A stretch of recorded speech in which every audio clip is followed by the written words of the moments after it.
एक तू सच्चा तेरा नाम सच्चा अनंत। पृष्ठ 483। सतपुरुष बाबा फुलसंदे वाले कहते हैं, हे देवात्माओं, ईश्वर की सेवा ही जिसका कर्म है, उनके लिए विपत्तियां बड़े लाभ की वस्तुएं हैं। इससे हमें विनम्रता, सहनशीलता और परमेश्वर की शरणागति प्राप्त होती है। सतगुरु अमृत का सागर हैं और शिष्य उस सागर से उठे बादल हैं। हे मेरे बादलों, दुख अग्नि से तपते संसार पर बरसो। हुजूर सतपुरुष से एक सेवक ने कहा, यहाँ आपके कदमों में तो रोशनी की लहरें बह रही हैं और लोग प्यासे मर रहे हैं। यहाँ तक कि हमारे बहुत नज़दीकी दोस्त आशना भी पूरा यकीन आप सतपुरुष पर नहीं रखते। आप ऐसी मेहर करें जो वे परमेश्वर की राह में आ जावें। हुजूर सतपुरुष मुस्कुराए और खामोश हो गए और फरमाया, तुम खुद ही इस राह में साथ यकीन के सच्चाई से कायम रहो तो इतना भी बहुत है। और कुछ दिन बाद वह सेवक आपकी सेवा से दूर हो गया और दुनिया की बुराई भलाई में जा लगा। आपने फरमाया, देखो कितना कठिन और अजब रास्ता है कुदरत का, जिस पे चलने वालों को शैतान पंख मारकर मिनटों में गिराकर धाराशायी कर देता है। अतः कभी भी इसकी तरफ से बेखौफ ना होना, चौकस रहना, जागते रहना। सतगुरु के सिवा सबको अपना दुश्मन जानना जो इस राह से तुम्हें हटाने की सोचे। सतगुरु मेहर करे जिन पे, उन लोगों का क्या कहना। वो जिनको सीने से लगावे, उन लोगों का क्या कहना।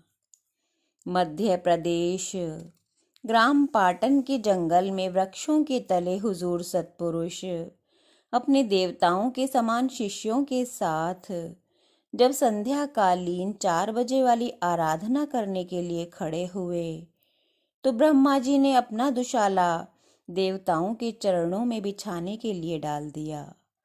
तभी हुजूर सतपुरुष ने कहा, दुशाला मत बिछाओ, ओढ़े रहो। ब्रह्मा जी ने दुशाला उठा लिया। तभी धूमधाम से वाणी आई। हुजूर सतपुरुष इंद्र देवता की तरफ मुस्कुराकर बोले, कहो तो आसमान से चांद तारे तुम्हारे कदमों में लाकर बिछा दें। फिर आराधना संपूर्ण होने के बाद हुजूर सतपुरुष बोले, तुमने 2 विरोधी बातें अभी देखी। अभी हमने दुशाला बिछाने को मना किया और दूसरी तरफ प्रेम के आवेग में चांद, सितारे, सूरज हम तुम्हारे कदमों के नीचे बिछाने को तैयार हो गए। क्या तुम मेरे वचनों के अर्थ को समझते हो? तब सभी मौन रह गए और समझ नहीं पाए। तब हुजूर सतपुरुष बोले, हमने दुशाला बिछाने को तो मना किया, यह बात मर्यादा के अंतर्गत है।